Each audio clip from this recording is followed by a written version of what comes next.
Now, please give a very warm welcome to Lily James, Bella Heathcote, Jack Huston, and Douglas Booth.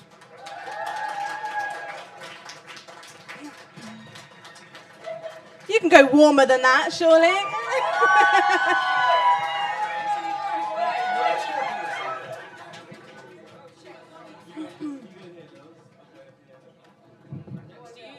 Love it. Welcome, everybody. Hi. By the way, I'm going to be asking you for questions in about 15 minutes, so please get thinking, because there's nothing more awkward than a silent audience. Okay, let's start then. You guys are taking on a version of one of the most loved novels of all time. Did you have any trepidation? Jack, let's start with you. No, you know what? I'd actually heard of the book before, and it actually had been through a few different hands. David O. Russell at one point was attached, and Natalie Portman, and things like that. And I think we were really lucky because it came about that it worked when we were all eligible. But I think initially hearing Pride and Prejudice and Zombies, you'd sort of laugh a little and think it was like a B movie that you'd sort of, maybe not. But actually, it works so well, and then you read it and you realise how well it works, and it was such a sort of good marriage of the two. And it stays very truthful and faithful to Jane Austen, and you don't lose Pride and Prejudice from it at all. And Bella, I know that you're a massive fan of the mini-series of Pride and Prejudice. Who wasn't? So how did you feel kind of approaching a new version of Pride and Prejudice? I felt like the zombies actually made me feel more comfortable in a weird way, because I'm so obsessed with the BBC version that had it been just regular Pride and Prejudice, I wouldn't have gone anywhere near it. So, if it ain't broke, don't fix it. So I like the zombie version. I felt like, why not go do something where I get to kick ass? And like, Jane's the sweet sister, but she also beats the crap out of things. Yeah. I am something of a Puritan as well when it comes to adaptations, but I thought the humour was so much more enhanced in this than any other adaptation that I'd ever seen. Lily, would you agree with that? Yeah. I think it's very funny. I think we weren't winking at the camera. We take the story really seriously, and that humour arises out of the absurdity of the situations. In a way, the zombie world actually heightens the themes and the humour. Matt Smith's very funny. He winks at the camera. He really does. Yeah. And what was like your favourite line from the book that you sort of got to zombify up? Did you have any? There's the famous one at the beginning of the book, isn't it? It's Truth University told that a zombie in possession of brains must be in want of more brains. But in the book, it's a Truth University told that something to do with marriage, right? Yeah, A woman thingy. We A saw man- this film a man a in year and a possession- half ago, okay? A man in possession of a good fortune must be in want of a wife. Spot the Austen Loved fan it. over here. Thingy. Now, already, just having seen the film, all I could think about was how I can't wait to see the gag reel already. So, who got, nearly sliced with a samurai sword? Who got punched in the eye by accident? Whose head got stomped? Whose head got stomped? I stamped on an extra's head, by accident. No! but I did thought it was it a on dummy. purpose. Did they sue you? No, it was a total accident. I galloped in on this horse, and there was this field of dead bodies, and loads of them were dummies, and they were like bleeding, and they had like axes sticking out of their heads, and I just assumed that no one would be lying face down in the dirt, surrounded by dummies. So I went over in my big boots, and I was like, ugh. And then everyone around the camera was like, she just stamped on someone's head. And it wasn't funny at the time, but it was fine because he was fine. I mean, yeah. He was a professional. He didn't even make a sound. He didn't even move. Douglas, is it fair to say that Mr. Bingley was possibly the worst fighter of the lot? You had to be rescued quite a few times in this film. He was pretty helpless, yes. But that was kind of what I loved about it. It was refreshing, because often it's the guys saving girls in movies, and for once, it was the girls saving the guys. And I thought that was brilliant and very sexy, yeah. It was sexy. And Lily and Bella, you obviously had to learn sort of self-defense for this. Probably you were the ones that had to demonstrate it most in the film. So if someone came at you now, could you handle them? Yeah, I'd beat the crap I mean, out of them. don't worry, we haven't got anyone running out. Put us to Put the it this way, I test. wouldn't mess with them. Yeah? They just did that. Someone ran at you suddenly. Yes. Whoa. Because we have a member in the audience who's going to test this. And how long did you have to kind of practice these fight sequences? And presumably they're so like heavily choreographed. How long did it take you? Yeah, they were definitely choreographed. We both did our own thing for a few months prior to the film, and then there was a month where all the sisters got together and did a kind of ninja boot camp with all the specific choreography and weapons training, and it was great. I was in the pub. I didn't do much fighting. We could tell. And whose arse did you prefer kicking the most? Whose arse did you prefer? I was like, well. Full stop. Well, Next Doug, question. you answer. Whose arse?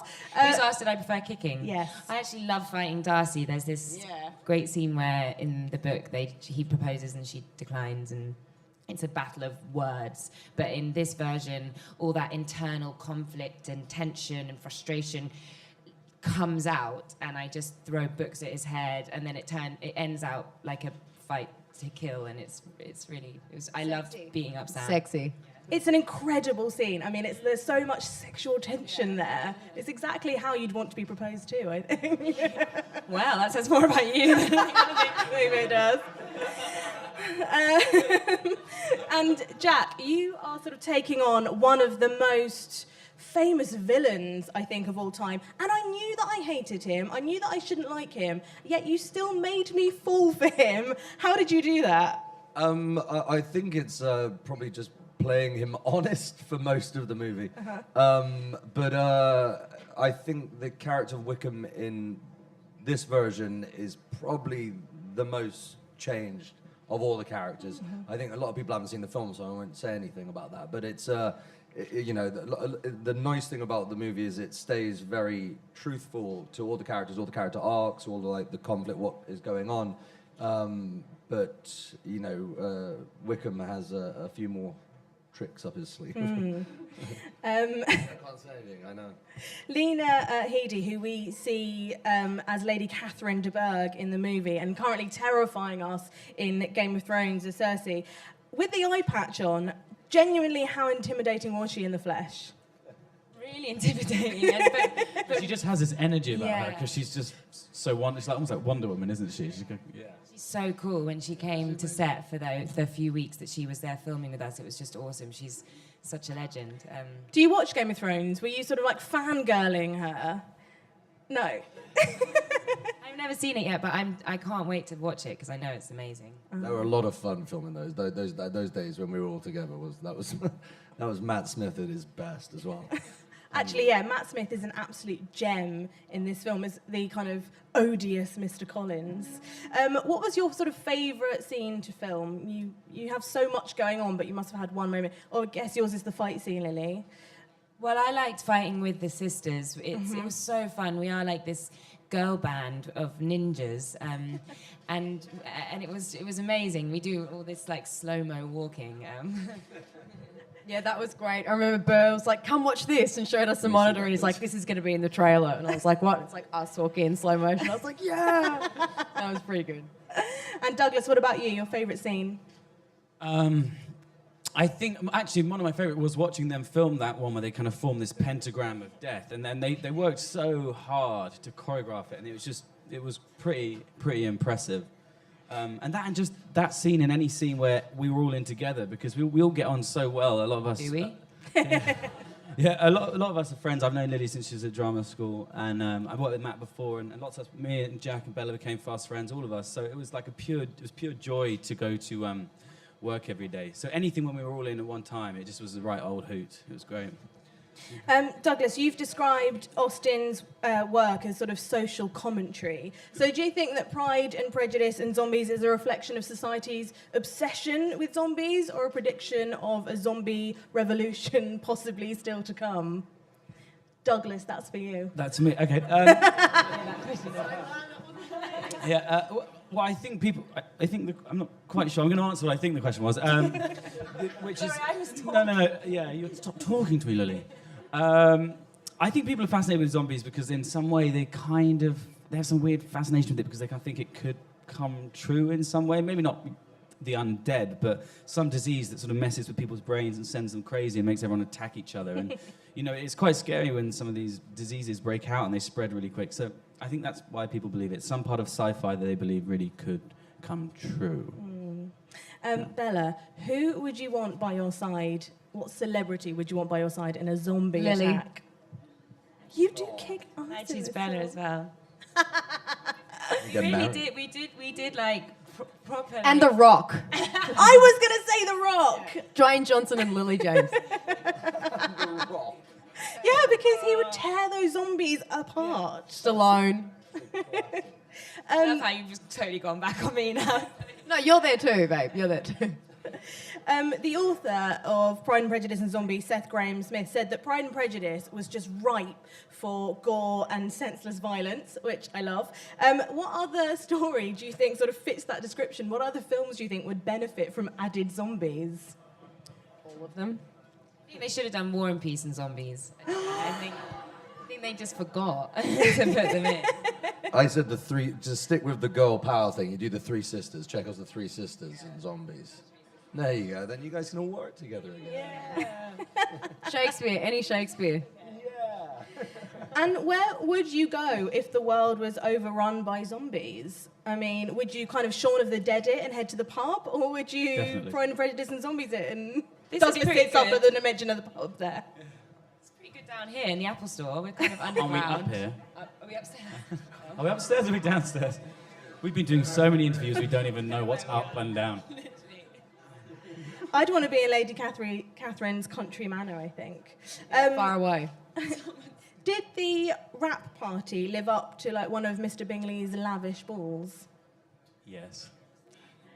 Lily can't even remember the rap party. That's how good it was. Well, we had on a boat in the Thames. Oh yeah. Which I thought was quite a dangerous idea. But yeah, we did that, and then we went to some bar and we played like ping pong, and It was really fun. it was good fun.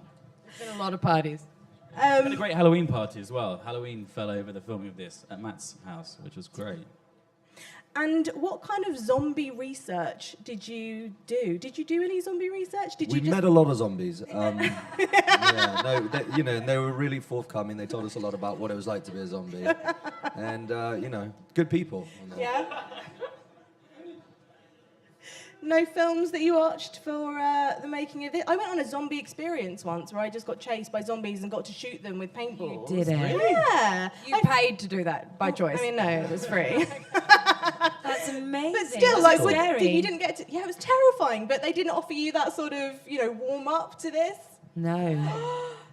You should complain. Yeah, I will complain. I did one. I did How to Survive a Zombie Attack, where a bunch of you have to go together and do a bunch of puzzles, and like you get given different keys. I swear, yeah. I love That's not that a stuff. puzzle. That's how you survive a zombie loads of attack. Like 20 people. I did like on a bachelor party. It was like the weirdest thing. It was fun. I am now going to open up questions to the audience. So if you have a question, please put your hand up, and we've got roving mics, so just wait until the mics get to you. How important was it for you to convey the kind of female empowerment side of it? Very important.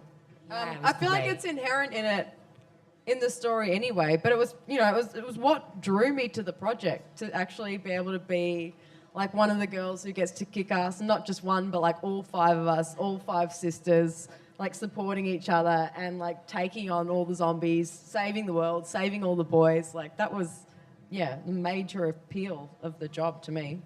Yeah, and Liz Bennet is already the most incredible character, way ahead of her time, so independent, fierce, spirited, and in this, that is just taken even further because she's a warrior and she can fight and protect herself.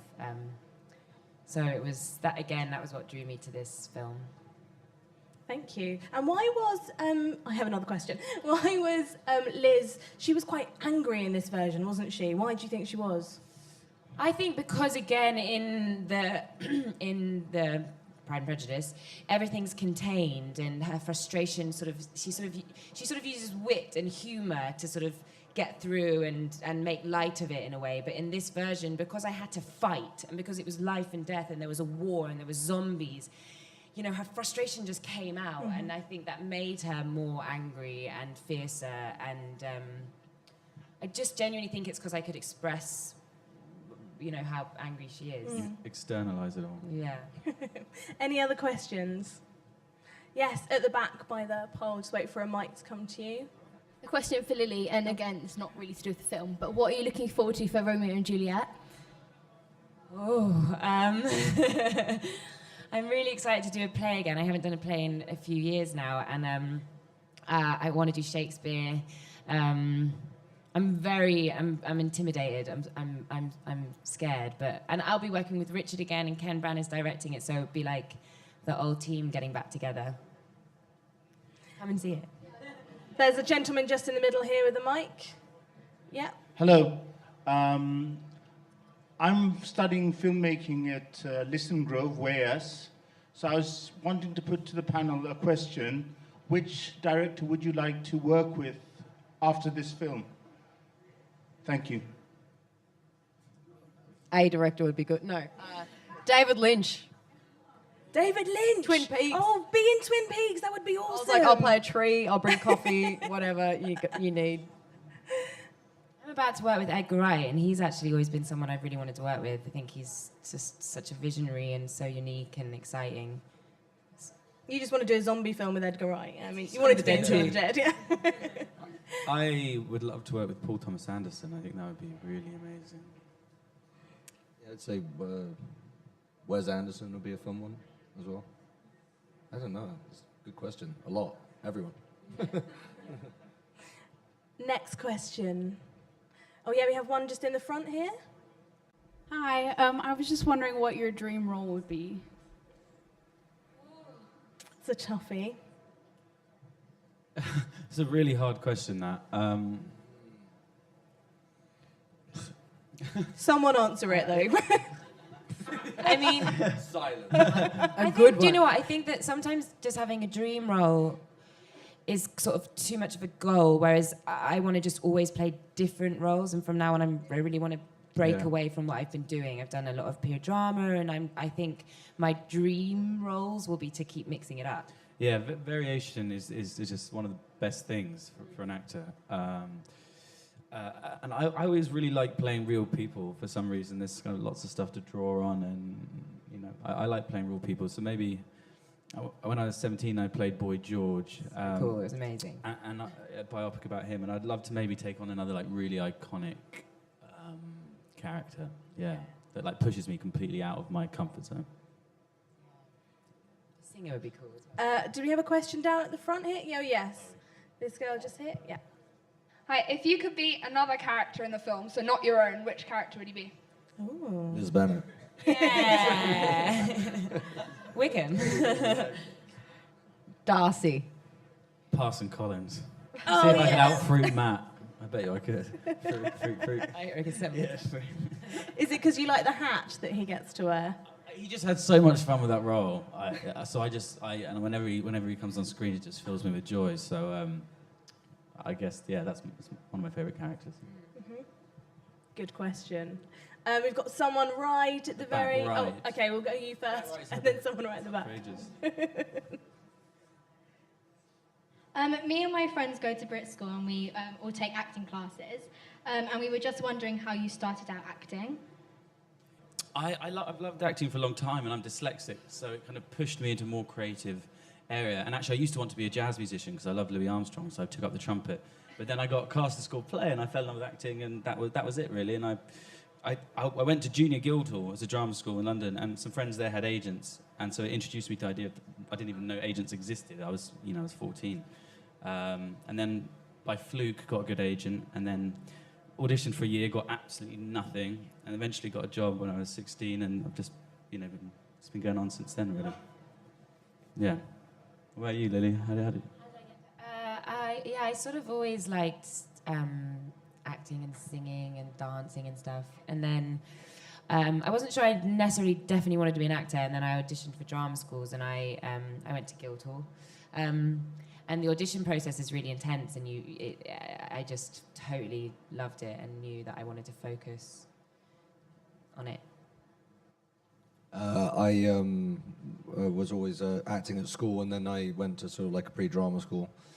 And then I went into the theatre. I was sort of stage managing, then I was understudying for a while and did a lot of stuff there. And then finally you get cast in something. The most important thing is just to stick with it, because I hear no about 99.9% of the time. But it's that 0.1% that you get the yes that can really help. So it's, I guess, sticking with it. Yeah, I was at drama school, and like my second year at drama school after dropping out of university. Someone overheard me at the gym talking about acting and said that they'd be my agent. And I didn't get anything for like a year, and I was like, she's going to drop me. And then I got this awesome car commercial, where I had to have like pillows strapped to me. It was something about like the safety of the airbag, and I was like the physical embodiment You're of the test dummy. I'm It going was on really YouTube bad. as soon as I get out of this door. I think that's... Sorry. No, that's it. Just like, and then it didn't work again for like another 6 months. And thank God I'm here now. I'm not still doing, having pillows strapped to me. Because there's so much rejection. Just be prepared to say no and try not to take it personally, because it's not about you at all. Yeah. It's interesting that all of us have gone a different route to get there. I think there's no right way, and just keep at it. Mm-hmm. And we've got time for one more question. This girl at the back with a sort of zigzaggy T-shirt. Yeah. Douglas, Hello. how has this role compared to others you've done in the past?